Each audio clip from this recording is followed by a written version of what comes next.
अब नेक्स्ट पर चलते हैं। नेक्स्ट क्या है, इलेक्ट्रिक डाइपोल को पीसीएस में डाल देते हैं। पीसीएस माने पोलर कोऑर्डिनेट सिस्टम। तो ये रहा हमारे पास में हॉरिजॉन्टल लाइन पीसीएस की, हॉरिजॉन्टल लाइन, हॉरिजॉन्टल लाइन होगी पीसीएस की। और ये रहा fix point that is pole, ये पोल है। और ये हमारा इलेक्ट्रिक डाइपोल है, ये प्लस क्यू चार्ज है, इसका नाम ए है, माइनस क्यू चार्ज है, इसका नाम बी है। और ये डाइपोल का सेंटर है। और डाइपोल की जो लेंथ है वो 2l है। मैंने इस डाइपोल को उठाया और पीसीएस में रख दिया, और इस तरीके से रख दिया कि डाइपोल का सेंटर, ये है डाइपोल का सेंटर, और पोल एक दूसरे के साथ कॉन्साइड हो जाए। तो लीजिए मैं ये सिचुएशन आपको यहाँ पर दिखा रहा हूँ। ये आपका प्लस क्यू है और ये माइनस क्यू है, और ये डाइपोल का सेंटर भी है और यही पोल भी है, दोनों कॉन्साइड कर दे। इस समय इलेक्ट्रिक डाइपोल जो है वो कहाँ पहुंचा दिया गया है? Electric dipole is under PCS. PCS का फुल फॉर्म है पोलर कोऑर्डिनेट सिस्टम। और डाइपोल के जो दोनों चार्ज हैं वो बहुत ही स्टेबल है, जबरदस्त स्टेबल है। और हमें पता है कि जो चार्ज स्टेबल है वही तो सोर्स है। यानी कि बातों ही बातों में हम ये एनालिसिस कर सकते हैं कि डाइपोल का ये वाला चार्ज सोर्स चार्ज है, क्योंकि ये अपनी जगह छोड़ के जाने वाला नहीं है। और डाइपोल का ये वाला चार्ज भी सोर्स चार्ज है, ये भी अपनी जगह छोड़ के जाने वाला नहीं है। अच्छा, सोर्स चार्ज है दोनों के पास, ये दोनों सोर्स चार्ज है। और सोर्स चार्ज ने इलेक्ट्रिक फील्ड पैदा की है, सोर्स चार्ज ने इलेक्ट्रिक पोटेंशियल पैदा किया है। पहले इलेक्ट्रिक फील्ड का पता लगाते हैं कि डाइपोल का ये वाला चार्ज इलेक्ट्रिक फील्ड देगा किसी भी जगह पे जहां पर भी हम चाहेंगे। डाइपोल का ये वाला चार्ज भी इलेक्ट्रिक फील्ड देगा। तो पूरा डाइपोल यानी दोनों चार्ज मिलकर के कितनी इलेक्ट्रिक फील्ड देंगे? तो इलेक्ट्रिक डाइपोल जो है वो अंडर द पीसीएस है। और सबसे पहले हम निकालने वाले हैं, कैलकुलेशन करने वाले हैं किस चीज का? Calculation of electric field intensity, that is capital E, due to दोनों चार्ज मतलब ड्यू टू डाइपोल। डाइपोल के दोनों चार्ज मिल करके कितनी इलेक्ट्रिक फील्ड देंगे? इलेक्ट्रिक फील्ड कोई ऐसी चीज नहीं कि तुमने सोचा और बन गया। इलेक्ट्रिक फील्ड लेने के लिए तुम्हें कोई जगह लेनी पड़ती है और उस जगह पे एक कूलम का टेस्ट चार्ज रखना पड़ता है। चलिए ये काम कर लिया जाए। तो हमने जगह सेलेक्ट कर ली है, ये जगह है, यहाँ पर इलेक्ट्रिक फील्ड चाहिए। जो जगह हमने सेलेक्ट की है उसका कोई ना कोई तो पोजीशन होगा ना। पोजीशन मतलब कोऑर्डिनेट। पोलर में चल रहे हैं तो पोजीशन मतलब कोऑर्डिनेट। कार्टेशियन में चलते तो भी यही मतलब है कोऑर्डिनेट। तो इस जगह पर जिसको कि हमने M नाम दिया हुआ है, यहाँ पर हमने टेस्ट चार्ज रख दिया है। और जो टेस्ट चार्ज रखा है वो 1 कूलम का रखा है। तो इस 1 कूलम के टेस्ट चार्ज के पीछे डाइपोल का ये वाला चार्ज पड़ जाएगा, फोर्स लगाएगा, उसी फोर्स का नाम होगा इलेक्ट्रिक फील्ड इंटेंसिटी। ये वाला चार्ज भी उसके पीछे पड़ जाएगा, फोर्स लगाएगा, उसी का नाम होगा इलेक्ट्रिक फील्ड इंटेंसिटी। दोनों का टोटल डाइपोल की वजह से इंटेंसिटी। तो जगह हमने ली है वो M है। इसकी पोजीशन क्या है? तो हमने कहा इसकी पोजीशन है r, theta. And what is r? r का मतलब हो गया उस जगह की पोल से डिस्टेंस। ये बेटा r हो गया और ये थीटा हो गया। ये r हो गया और ये थीटा हो गया। अच्छा, दोनों लोगों ने मिल करके जो इलेक्ट्रिक फील्ड दी है वो E है, कैपिटल E, ऐसा मान लीजिए। दोनों लोगों ने मिल करके जो इलेक्ट्रिक फील्ड दी है वो कैपिटल E है। तो let capital E is electric field at location r comma theta due to dipole, due to dipole. मैं देखो एक तरीका ये है कि इस अकेले में क्या दिया है पहले वो निकालें, और इस अकेले चार्ज में क्या दिया है वो निकालें, फिर दोनों के टोटल पर जाएं। तो हमने अब इंडिविजुअल की बात ही नहीं करी, हमने कहा दोनों लोगों ने मिल करके m पॉइंट पर जो इलेक्ट्रिक फील्ड दी है वो कैपिटल E है। अच्छा, capital E vector physical quantity है, capital E vector physical quantity है, और पोलर कोऑर्डिनेट सिस्टम में किसी भी वेक्टर के दो कंपोनेंट होते हैं, एक होता है रेडियल, एक होता है ट्रांसवर्स। इसका मतलब इस इलेक्ट्रिक फील्ड के दो कंपोनेंट होंगे, रेडियल वाला और ट्रांसवर्स वाला। Let capital E is electric field at location r, theta due to dipole, due to dipole. जैसे हमने ये एज्यूम किया, so we have radial component of capital E। इस इलेक्ट्रिक फील्ड क्या रेडियल कंपोनेंट होगा, क्योंकि इलेक्ट्रिक फील्ड एक vector physical quantity है, और वो हमने कहा कि भाई चलो उसको मान लेते हैं वो ERC है, ERC। इस इलेक्ट्रिक फील्ड का एक कंपोनेंट होगा transverse component, transverse component of E, वो हमने कह दिया ETC। आप चाहें तो ऊपर वेक्टर लगा सकते हैं, ये लीजिए ERC और ETC। अब इसके आगे क्या, इसके आगे RC की वैल्यू निकाली जाती है, TC की वैल्यू निकाली जाती है। क्या हम लोग ये वैल्यू निकाल के देखेंगे? आंसर है नहीं, हम सीधे ये देखेंगे कि जब वैल्यू निकलती तो कितनी आती है, और TC की वैल्यू जब निकलती है कितनी आती है। आइए यहाँ पे जल्दी से एक बार फिर से आप देखिए कि विजन क्या चल रहा है।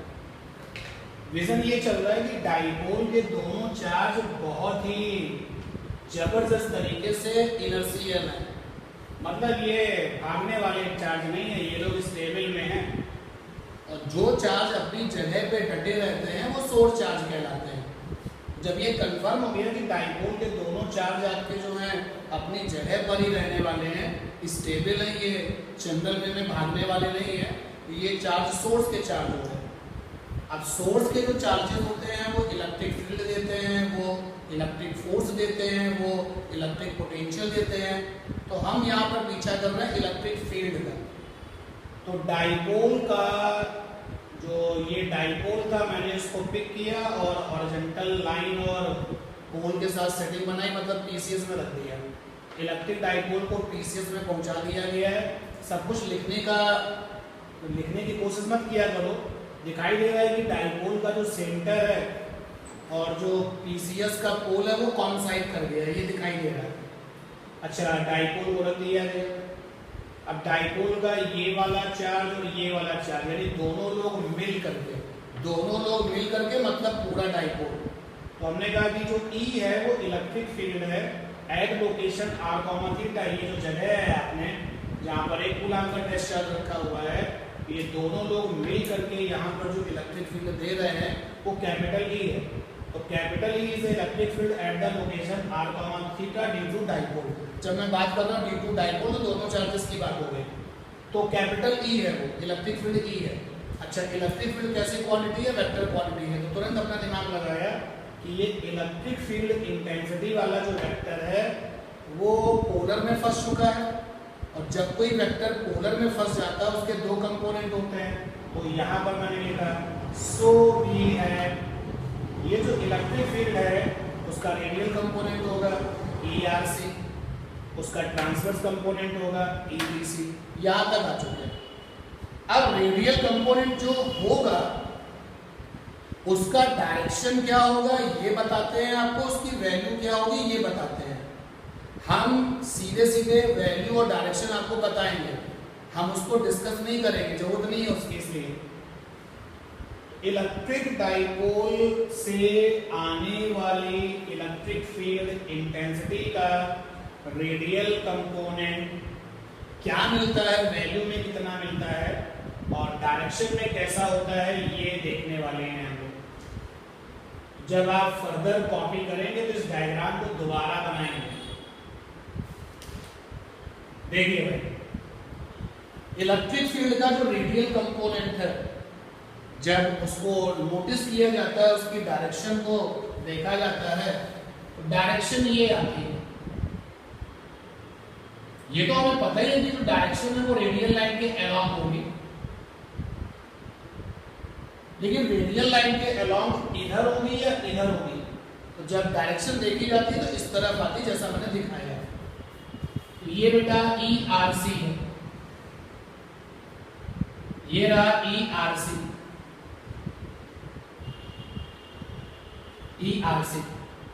जब इसकी वैल्यू निकाली जाती है तो कितनी आती है? इसकी वैल्यू निकल के आती है 1/4πε0 P/r³ cos theta. And you know very well what is r and what is theta. r, theta are the locations, means coordinate of the point M where the charge is placed of value 1 coulomb. तो radial component जब निकाला जाता है तो ये आता है, direction मैंने बताई ये आती है। अब जो ट्रांसवर्स कंपोनेंट है वो क्या आता है, कितना होता है और डायरेक्शंस क्या आती है? ट्रांसवर्स कंपोनेंट की जो डायरेक्शन है वो ये आती है।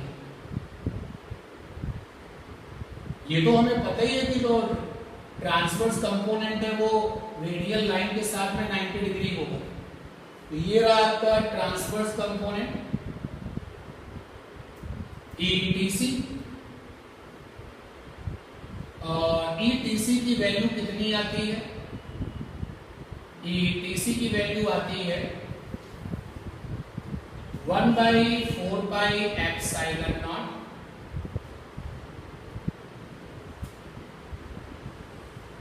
मुझे लगता है कि मैं कुछ वैल्यू में गलती कर रहा हूं, देख लेता हूं, एक बार मैं रीचेक कर लेता हूं। जो रेडियल कंपोनेंट है उसमें ये 2p आता है, ये हमसे गलती हो रही थी, 2 और आता है इसमें। और जो ट्रांसवर्स कंपोनेंट आता है दैट इज P/r³ और sin थीटा, ये आपका ट्रांसवर्स कंपोनेंट आता है।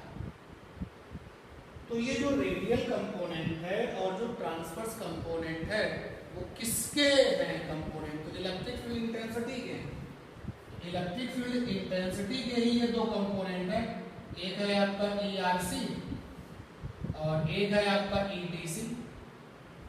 यानी इन दोनों के मिलने से E बन जाएगा, बिल्कुल बन जाएगा। जरा इन दोनों को मिला दें, दोनों वेक्टर की यहाँ पे टेल और टेल मिली हुई है। तो जब हम 11th स्टैंडर्ड का पैरेललोग्राम वाला लॉ लगाएंगे, ये देखो पैरेललोग्राम मैंने बनाया, तो ये जो आपका वेक्टर होगा ये that is total electric field. और टोटल इलेक्ट्रिक फील्ड तो हमने E मानी हुई है, टोटल इलेक्ट्रिक फील्ड है वो तो हमने E मानी हुई है, तो E लिख दिया। तो अब आप देख सकते हो ERC कितना निकल के आता है ये मैंने बताया, ETC कितना निकल के आता है ये मैंने बताया, डायरेक्शंस आपको बताई। तो टोटल इलेक्ट्रिक फील्ड कितनी आएगी, चलो निकाल लिया जाए। बहुत आसान है कि ये दोनों लोग पता है और इन दोनों के मिलने से ये बनेगा, या इसके टूटने से ये दोनों बने हैं, इसके टूटने से ये दोनों बने हैं, इनके कंबाइन होने से ये बन जाएगा। तो कंबाइन कर दिया जाए, डायग्राम में तो कंबाइन हो गया, जरा वैल्यू में भी कंबाइन कर दें। तो E बराबर होगा √E² RC E² TC plus 2 ERC ETC, TC for transverse component और दोनों के बीच का एंगल तो cos 90। तो ये रेडियल और ट्रांसवर्स कंपोनेंट एक दूसरे के साथ 90 डिग्री पर है। क्यों है? क्योंकि रेडियल कंपोनेंट कसम खा चुका है कि वो अलोंग द रेडियल लाइन होगा और ट्रांसवर्स कंपोनेंट रेडियल लाइन के परपेंडिकुलर होगा, तो आपस में 90 बनाएंगे। cos 90 हो गया 0, खत्म हो जाएगा, फिर ये तो खत्म हो गया। E बराबर हो गया E² RC और E² RC की वैल्यू है 1/4πε0 का स्क्वायर 2p/r³ का whole square cos square theta plus E square TC, TC की वैल्यू है 1/4 पाई एप्सिलॉन नॉट का स्क्वायर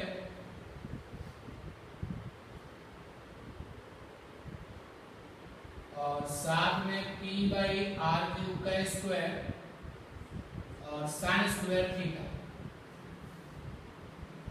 अब देखते हैं कौन क्या कॉमन है।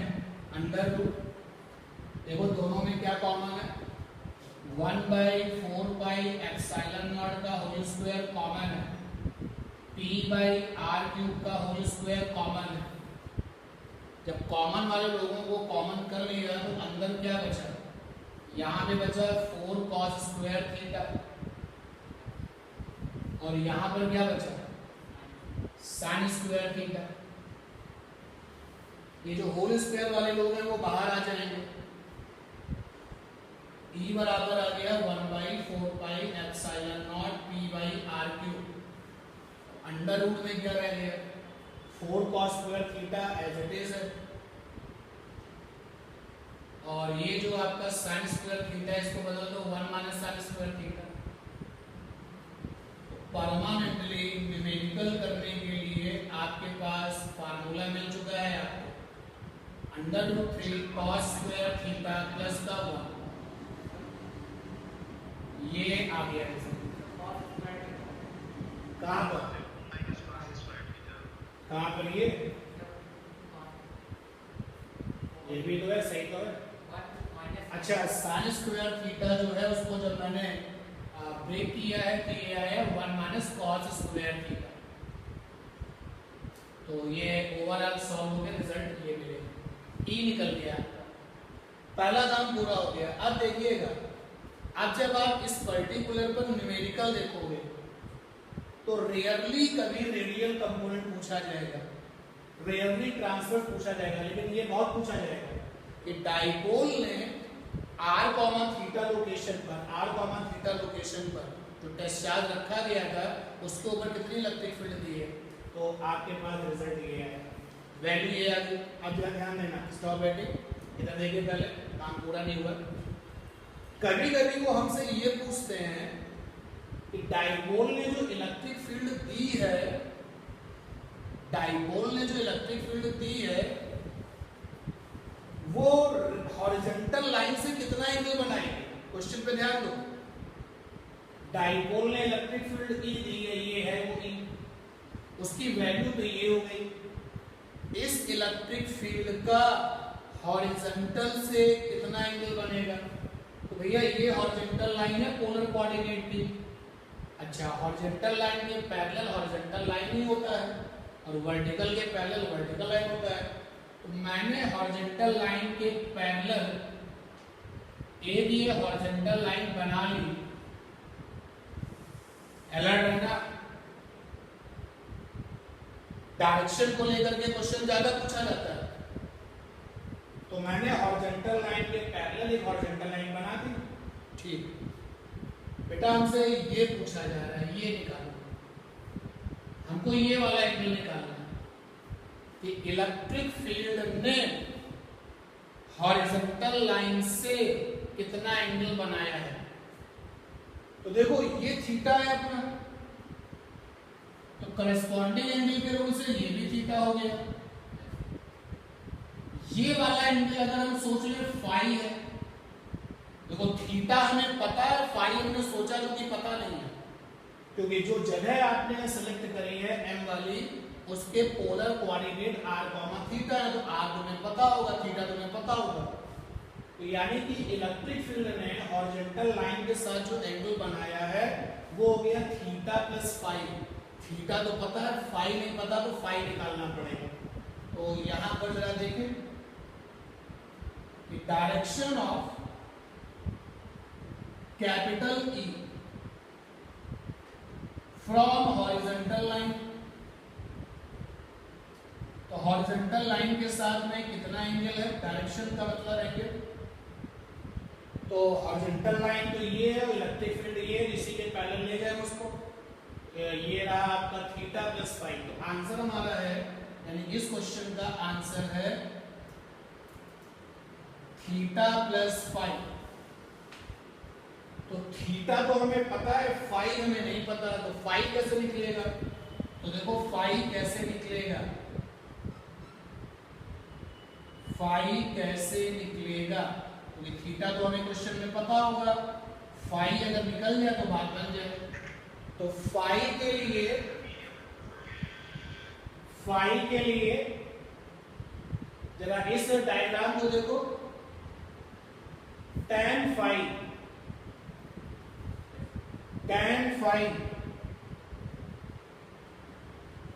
तो tan फाई सामने वाली ये लेंथ और सामने वाली ये जो लेंथ है वो देखो ETC की लेंथ के बराबर है। ETC की लेंथ मतलब ETC की वैल्यू, क्योंकि आपको पता है वेक्टर की लेंथ मतलब वेक्टर की वैल्यू। तो सामने वाली जो ये लेंथ है वो ETC के बराबर है, तो यहाँ पर tan फाई के लिए लिखेंगे ETC। और बेस में ये वाली डायमेंशन आएगी, ये वाली डायमेंशन मतलब ERC है, यहाँ पर आ गया ERC। अब ETC की वैल्यू देखो कितनी है, ETC की वैल्यू है 1/4 पाई एप्सिलॉन नॉट P/r³ और sin थीटा, ये आपके ETC की वैल्यू है। और ERC की वैल्यू कितनी है 1/4 पाई एप्सिलॉन नॉट 2p/r³ और ये cos थीटा। जो टर्म्स कैंसिल हो रहा है उनको कैंसिल करो, आप देखोगे tan फाई बराबर आएगा हाफ tan थीटा, बाकी सब कैंसिल हो जाएगा, ये कैंसिल हो जाएगा 1/4 पाई एप्सिलॉन नॉट, p से p कैंसिल हो जाएगा r³ से sin theta. Again be careful, phi कैसे निकालोगे, थीटा हमें पता होगा, tan फाई बराबर है हाफ tan थीटा, थीटा तुम्हें पता होगा तो फाई निकल जाएगा, और यहाँ से फाई निकाल के यहाँ रख देंगे तो तुम्हें इस क्वेश्चन का जवाब मिल जाएगा कि जो टोटल इलेक्ट्रिक फील्ड है वो हॉरिजॉन्टल लाइन से कितना एंगल बना रही है। Note this.